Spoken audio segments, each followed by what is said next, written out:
I trust you're doing well. Today we're reading through a bunch of David's Psalms that clearly indicate where his trust is. And there's a reason for it.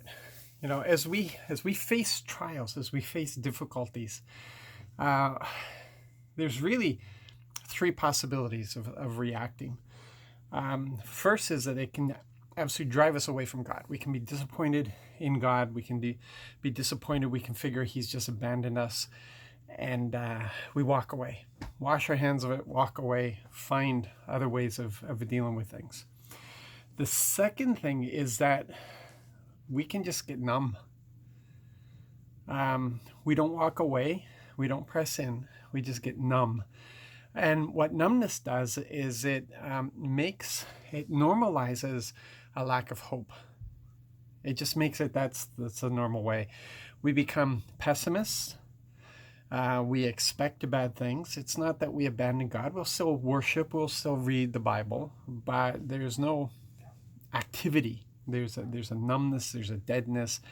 There's the normalcy. Just making normal the lack of hope. And then the third reaction is one of declaration, of active pressing in, of saying, I trust God, I trust my Father, I trust Him, and declaring that.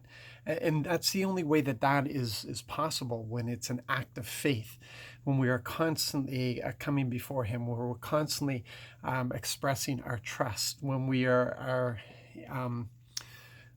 developing constantly, I just say that again and again, right? Constantly, that grateful heart, that gratitude, an attitude of gratitude for everything. Instead of concentrating on that one thing, instead of concentrating fully on that trial, we put that trial into perspective of everything else in our life.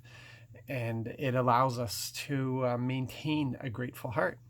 And so this is what David is doing. David is constantly giving thanks. He's pressing in. He's vocalizing, declaring the promises and the trust. And that is where we really need to move into.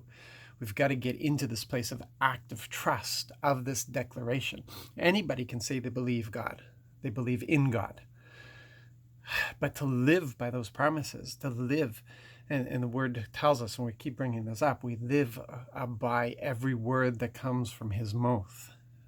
Those are what even when everything around us doesn't make any sense, when the whole world is running for the caves, and we know that we are supposed to stand our ground and lift up our hands and worship in the midst of the storm, when everybody else is running for shelter.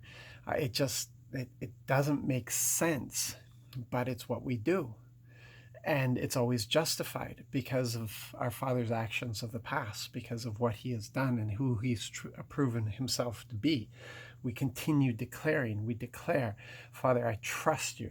Dad, I don't see a way out of this, but I know You've got me. And I know that You know the way out of this. And so I'm leaning into You. I'm listening for Your instructions.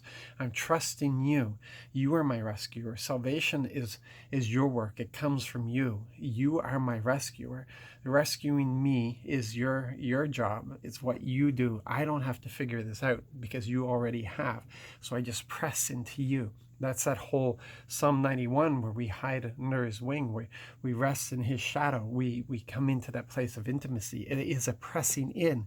It's an insistence. It is a faith that doesn't let go. It's a persistent faith. A persistent faith, a faith that insists on continuing even though everything around us says you're being foolish. Yeah, is that what you have? So I pray that that's what I have. I refuse to let go. In the dark times, in the times where it doesn't make sense, I refuse to let go. It's faith doesn't make sense in this, but you know what? It's all that I have. It's all that I have because it's all that I need. All that I need is my Lord Jesus Christ. That's all that I need. That's all that I need. You guys be blessed today. Be encouraged. And I want to encourage you to press into Him. Keep your witness alive, because people are looking in and people need Jesus, and they're only going to find it in your act of faith. God bless.